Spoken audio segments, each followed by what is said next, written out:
Välkomna till Media Impact. Welcome to Media Impact, a series of talks about how media have an impact on communication in art, news, social media, and everyday life. My name is Beate Schirmacher, and it's my pleasure to introduce my colleague Nafiseh Mousavi.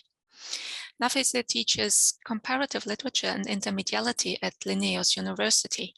And besides her academic work, she also writes literary texts. She has worked as a writer for documentary films and as a translator. In her research, Nafiseh has looked into connections between media and migration, and she will tell us more about how writers carry stories across geographical and media borders. Welcome, Nafiseh. Thank you, Beate. Thank you so much. Let me begin with sharing my screen with you. I hope it's visible and it's only the PowerPoint which is visible. Okay, thank you all who joined us today or will listen to the recorded version of this talk. As Beate also explained, I am interested in the intersection between media and migration, how migration is narrated across different media, how media developments have changed the way people migrate. How do migrants use different media to navigate their journeys and to narrate their life stories? In this short presentation, I will touch upon some of these questions, and I will also introduce a specific media strategy used by certain migrant authors that I choose to call migratory self-adaptation. So please bear with me for the next almost 15 minutes. Migration has many faces. There are various types of migration and diverse types of migrants that are distinguished, among others, by their level of access to economical, political, and cultural capital. These differences should not be overlooked. Migration is movement, but is also getting stuck, as happens, for example, with long periods of indefinite waiting for refugees in camps and detention centers. Migration sets the survival drives into motion and for many is experienced as a crisis. This crisis is a bodily and material crisis as people are displaced so often against their will and are transplanted in unfamiliar contexts. But it is also a crisis in communication as individuals are disconnected from their already established contacts and resources for communication, and they need to start anew, most often in a language and a culture which appears more different than similar to what they have already been socialized into. When looking at narratives of migration in novels, short stories, graphic novels, and films, I try to study them by maintaining this multidimensional view, by looking at what these narratives are telling about migration, but also how they have been created across borders. How does migration and the migrant position of the authors shape these narratives? Migration and media can be linked together in so many ways. We can think of migration in media. Migration is an ever-present topic represented in different media, and increasingly so. We can think of migration with media. Different media shape the journeys of migrants. Photos and other media products have a special place in migrants' suitcases to probably establish a link between the life before and after migration. Technical media like cell phones are used as a significant tools for navigation, communication, and survival, especially in the difficult journeys certain groups of migrants have to make across various borders. Social media is used by migrants and activists for narrating the stories of migration and reaching out to achieve more voice and visibility. And these are just a few hasty examples. Migration has also been a very popular metaphor for any sort of actual or virtual mobility across borders. We talk about migration of stories from literature to other media like film, or migration of stories, thoughts, and values across borders of nations and in between different cultures. Though in the metaphorical sense, migration seems to be a much less difficult journey, more like a free bird flying from this branch to the other. But these metaphors still tell us a lot about how we think about migration. Migrant authors have been telling the stories about migrations for decades in different media, and it is no news to talk about migration literature or cinema or art. They are indeed somewhat expected to do that, as the label of migrant is actually a very sticky one. It positions the author between cultures and keeps them somewhat at an outsider position to the cultures they are addressing. While there have been a lot of work done about what these authors are telling us about migration, we still need to look into how these authors are handling the crisis of communication and what are their strategies to survive across the borders. I want to introduce one of these multidimensional strategies developed by certain migrant authors that I choose to call migratory self-adaptation. By self-adaptation, I refer to the process and products of artistic experiences in which a work is adapted into another medium by the same author. Migratory self-adaptation is self-adaptation performed by a migrant author and in context of migration. Because of the heavy weight of the life experience and the autobiography of the author and the movements across culture, in migratory self-adaptation, specific processes emerge that distinguish it from other types of non-migratory adaptation or self-adaptation. Migratory self-adaptation involves migration, self, and adaptation in the medial sense, but also beyond. It needs together various processes that accompany migration: memory and remembering, translation and language difference, and moving across borders. Let's get more familiar with this process by looking at works of authors who have performed it, authors for whom migration has not stopped at the geographical level, but continues to shape their artistic work. Marjan Satrapi, or as it's correctly pronounced in Persian, Marjan Satrapi, and Atiq Rahimi are two migrant authors who have repeatedly adapted their own works. Satrapi is an Iranian-French artist, graphic novelist, and filmmaker, and Rahimi is an Afghan-French novelist, filmmaker, and poet. They are both multitasking authors.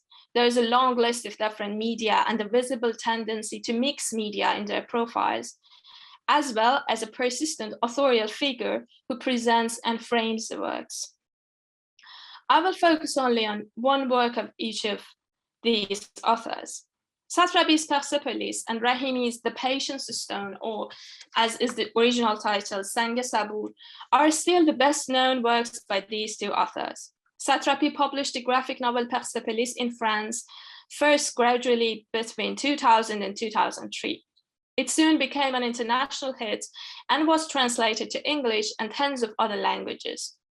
At its time of publication, Persepolis responded to an almost implicit public request emerging after the 9/11 attacks for new and nuanced narratives about Iran and generally the Middle East.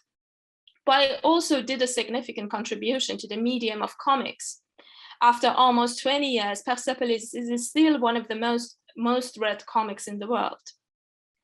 It was in 2007 that Satrapi, with her co-author Vincent Paronneau and other comics artists, co-directed an adaptation of the book into a hand-drawn animated feature film with a mainly French crew of artists and artisans.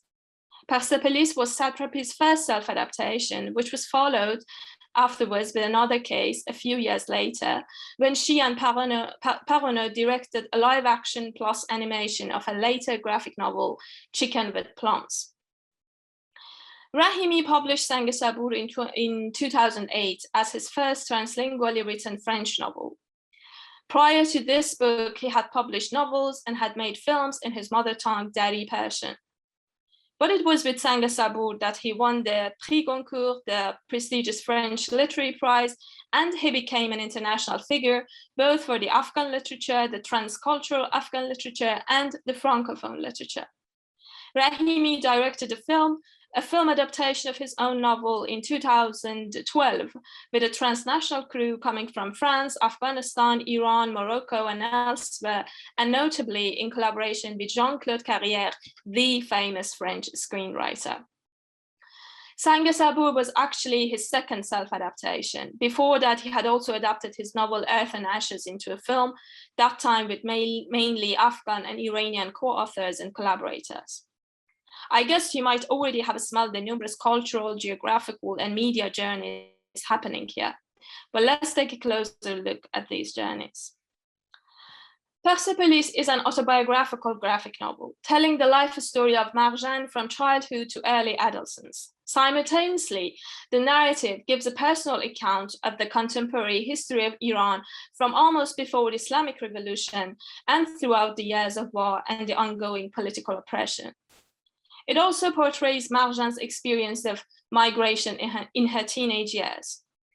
The story ends at the moment where the author narrator character sets out for a second definite migration to France, a migration which makes it possible for Persepolis to be created.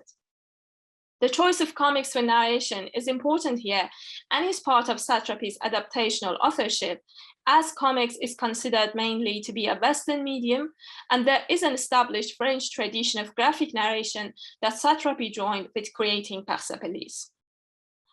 By becoming film, Persepolis enjoyed a vaster and different audience and could even reach Iran much more vigorously than the book could do. While there were only whispers about the book, the film created blasts and even stirred official reactions from the Iranian state authorities, who accused this counter-memory of falsehood and blackwashing. I usually say that by becoming film, Persepolis began to touch borders with the official media territory of the Iranian state that, more than any media, relies on films and their international presence. It is not only the political repercussions of the adaptation that makes the media change important here. The film is not only a redoing of the book, but it is also an expansion of the memories and the autobiographical process. The two versions of Persepolis are great examples for looking at how we remember differently with different media and how we need different media like text, image, sound, and video to remember and give shape to our memories, traumas, and life stories. The journey is quite different for The Patience Stone. It starts with a French novel with a visible flavor of French cinematic writing and the tradition of Nouveau Roman. It tells the story of an unnamed Afghan woman who is taking care of the semi-dead body of her injured husband. In the background of this one-sided interaction lies a history of domestic violence and absence of intimacy between the man and the woman. The woman fearfully begins to talk with the body, and in no time, the talk evolves into a process of self-discovery and remembering, alongside which she gives a brief account of the general gender inequality and oppression of women.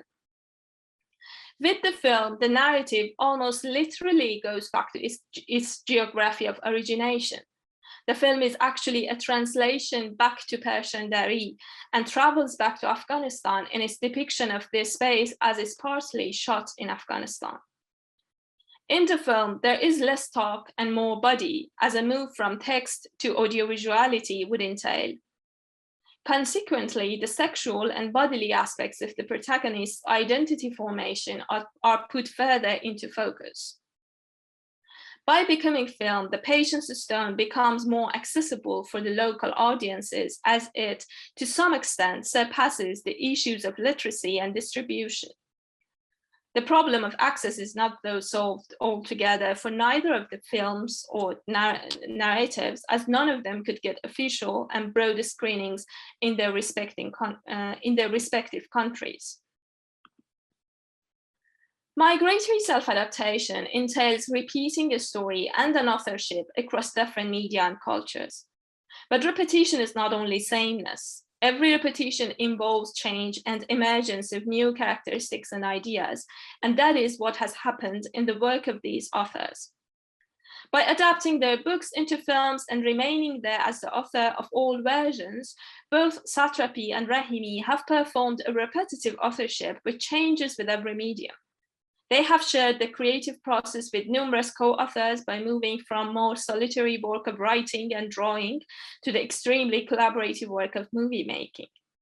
They have oscillated between their languages and have created in translation while moving across media and cultures.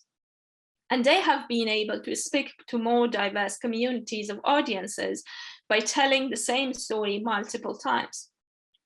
there is apparently an issue with being a migrant. You have to say everything at least twice, because either you are not heard or understood, or you need to orient yourself towards opposing directions. But Satrapi and Rahimi are among the lucky ones, because they could gain access to resources for narration and mediation, despite their initial fragile positions as migrants.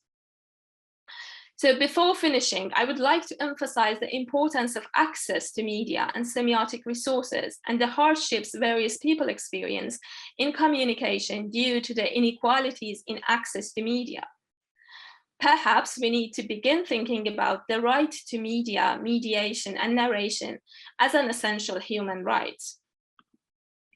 If you want to know more about migratory self-adaptation and these two specific cases, you can take a look at my thesis, The Art of Repeating Oneself, which is published open access by Lnu.se. And that GIF you see there gives you a glimpse of the amazing movie of Persepolis, which I truly recommend. But to me, it also represents a very general idea of all the contradictory feelings I experience whenever I look at my doctoral thesis. And yeah, with this, I want to thank you all for listening. Thank you so very much, Nafiseh, for this really interesting, fascinating talk. And yes, you not only talked about, and yes, I think I will start asking you some questions, but before I do so, I want to encourage you as well that if you have any questions to Nafiseh, to write your questions in the Q&A question and answer window, and we will pick them up. But Nafiseh, you talked, I said you were going to talk about media and migration, but you talked about memories as well, and I got interested there. Can you explain the role about this repeating and telling stories again and memories? Yes, I think it's the issue of memory is something that is very much at the heart of authoring in migration, artistic creation in migration in general, migratory self-adaptation very much so, especially because repetition is there, and there is also a very direct link between repeating stories and making them stick, so that they turn into more formulated memories. And as both of these works are, they connect very much to the collective memories of the countries that they are speaking about in one way or another. So this is just, I actually arrived at the conclusion that probably memory work can be said to be one of the main contributions of this kind of artistic creation. For Persepolis, as I mentioned briefly, it is clear we have an autobiography there, and we have clear mentions of history, and there is a claim there. But even for the Patience Stone, the question of memory is there very much, especially in the novel. There are a lot of references to collective narratives, the oral traditions of storytelling, religious or cultural. And there is something that I want to mention. There is also the book, the story originated in memory of an Afghan poet, a female poet who was brutally assassinated by her husband at the age of 25. And this is not very clearly said, but it's in the paratext of the book that the book is written in memory of Nadia Anjoman. And the story even has a lot of parallel thematic connections to Anjoman's work, who spoke a lot about the right to speaking as something that a lot of women are deprived of, and that is also the main topic in Sanga Sabur. So I think that it's difficult to go into all the details here, but I think that is we can even say that is probably the main contribution that is happening there. So it is not only addressing new audiences and finding new audiences, but to repeat and to remember stories. Yeah, I want to go back to this media and migration and media across different connections between media and migration.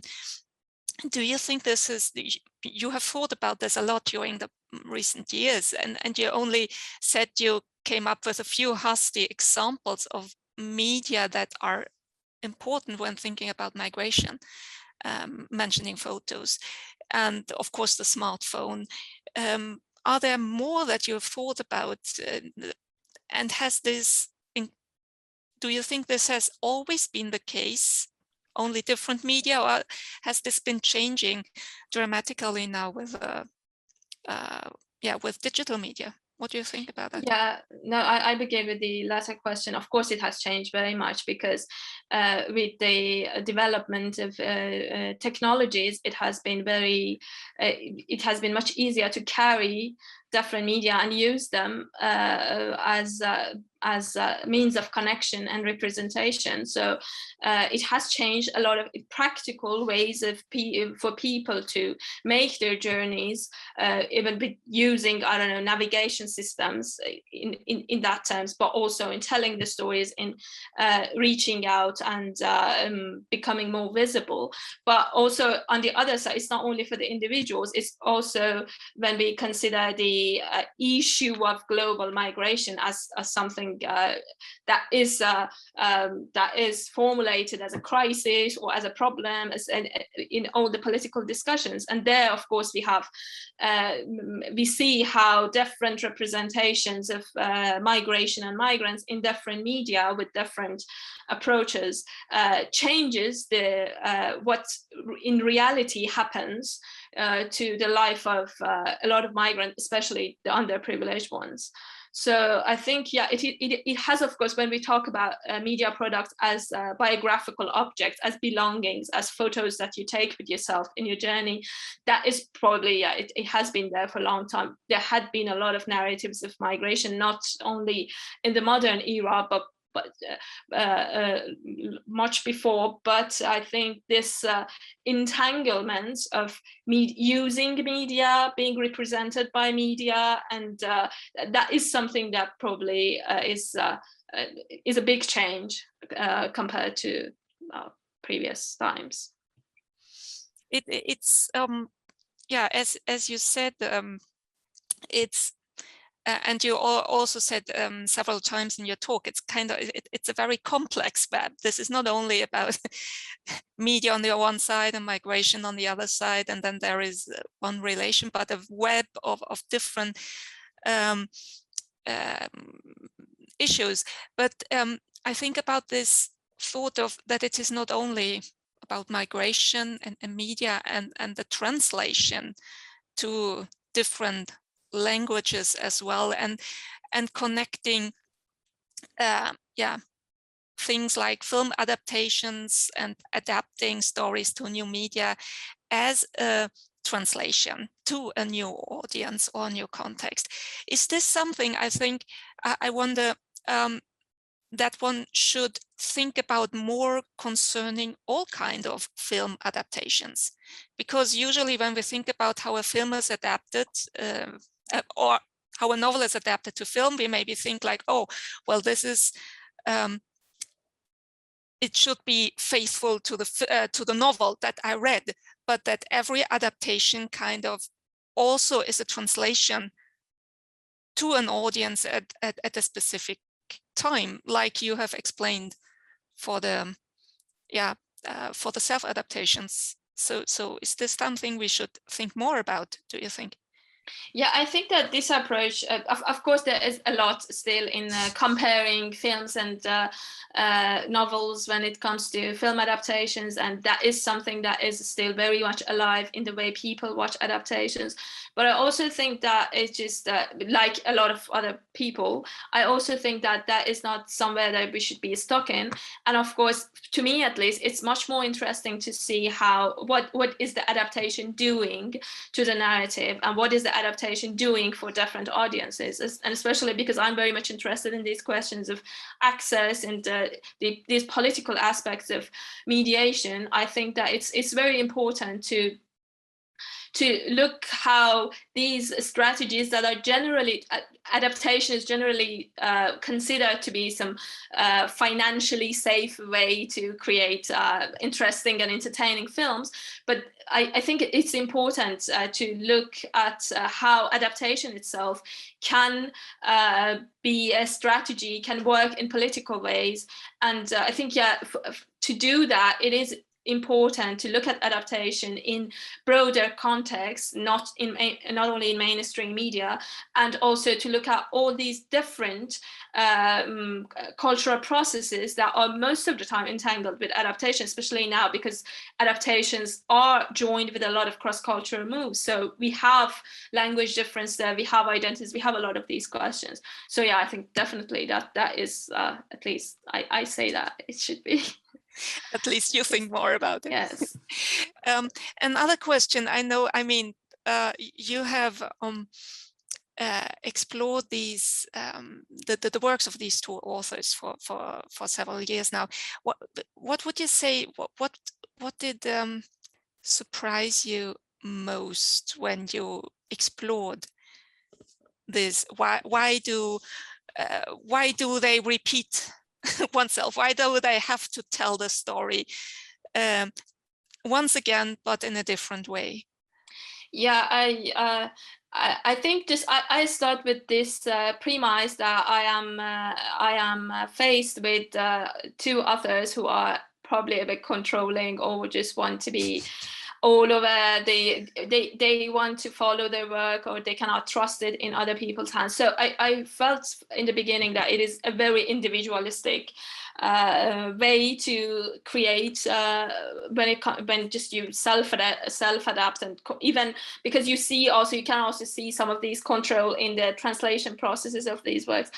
But then what probably was most surprising for me was that there is a lot of it's not only about these people, there is a lot of networks, there is a lot of connection to other people, other communities, and that when you start to look at how self-adaptation has worked in these works, you really see how it's about experimenting with different notions of self, experimenting with all these connections. It's not about just controlling the destiny of a narrative, and it's also about, yeah, and I think it also, what is probably, this wasn't something that I reached at the end, but I think it is relevant for a lot of migrant people, that they struggle between choosing to just settle in the new place, or to still stay connected with the previous land. And there is all, especially because of media, there is always this tension. And I think this process speaks to that very general and basic tension too. Thank you so much, Nafiseh. It's 4 o'clock. The webinar has to come to an end, and the webinar has been recorded, and you will be able to watch this and even our previous seminars via our homepage at LNU. And the next Media Impact will take place at the end of October the 28th. And then it's going to be about Elsa from Frozen, and the title will be The Sound of Elsa, Hearing Let It Go Through the Ears of Children.